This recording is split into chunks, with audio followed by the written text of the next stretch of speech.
So, have you ever walked out of an exam feeling pretty good about it, only to get your results back and just wonder, where did those marks go?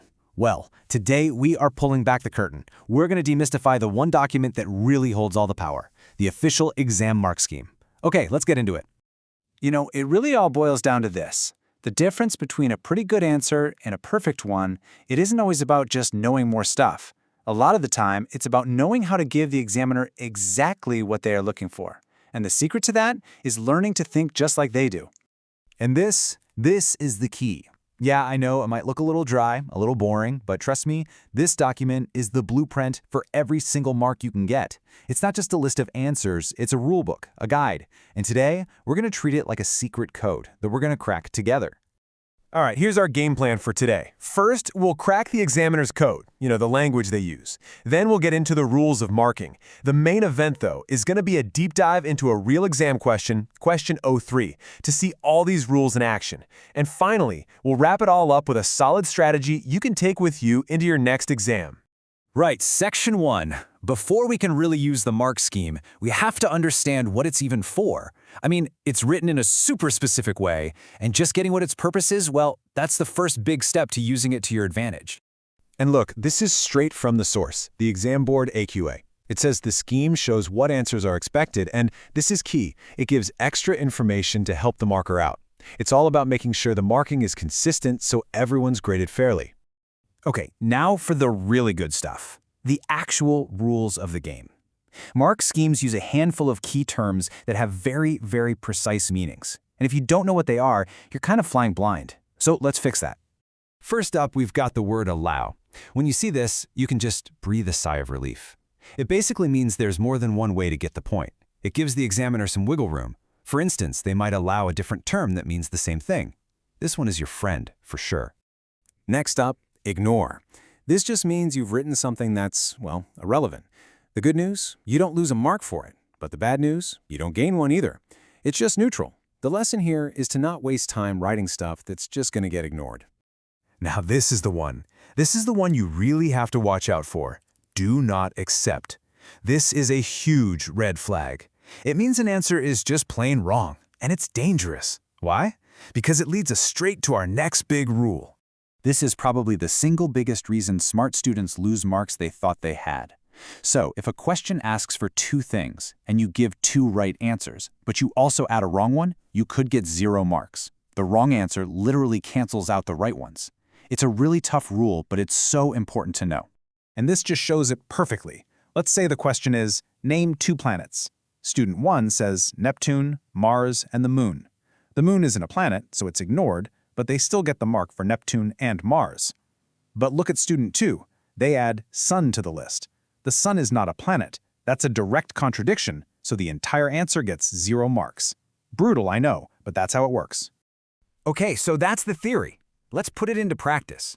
We're going to break down every single part of question 03 from this biology paper and see exactly how that mark scheme tells the examiner what to do. This is where it all comes together. And here it is, the whole mark scheme for question 03. I know, at first glance, it's a lot. You've got all these columns for answers and extra info and marks. But don't worry, we're going to go through it line by line, from 3.1 all the way to 3.6, so you can see exactly how an examiner uses this thing. Okay, let's kick off with question 3.1. Right away, the mark scheme gives us the magic words, anyone from. This is a massive clue. It means there's a bunch of correct answers, but you only need to give one of them to get the point. So, the strategy is pick one, write it clearly, and just move on. No need to list all 3. Now compare that to 3.2. See the difference? There are no alternatives here. No allow, no or. The answer is 37.4 degrees Celsius, period. This is a precision question. Any other number, even if it's super close, gets you nothing. Now this is a fantastic comparison. Let's look at 3.3 and 3.4 together. For 3.3, you need 2 linked ideas to get the marks. You have to say the blood is cooled and that it flows to the brain. You need both pieces. But then look at 3.4. See that word or? That's your signal that you have a choice. You can say via nerves or via nerve impulses. Either one is fine. All right, let's zoom in on question 3.5. We can see it's worth 2 marks. Now, the real secret to unlocking both of those marks is hidden over in that extra information column, which honestly, a lot of people just glance over. So let's take a closer look. So, to get the full 2 marks, you need a 1-2 punch. First, you state the effect, less sweating. Then, second, you have to explain the consequence, so less heat is lost. And notice, the scheme even tells the examiner to do not accept no sweating. The word less is crucial here. See how specific it gets? And to finish off, we have question 3.6. Nice and simple. It's a 1-mark, straightforward recall question. The answer is dilation of blood vessels in the skin. No tricks, no alternatives. It's a good reminder that not every single question is designed to catch you out. So, we've cracked the code, we've seen it in action, but what does this actually mean for you on the day of the exam? How do you turn all this insight into a real, practical strategy to get every mark you deserve?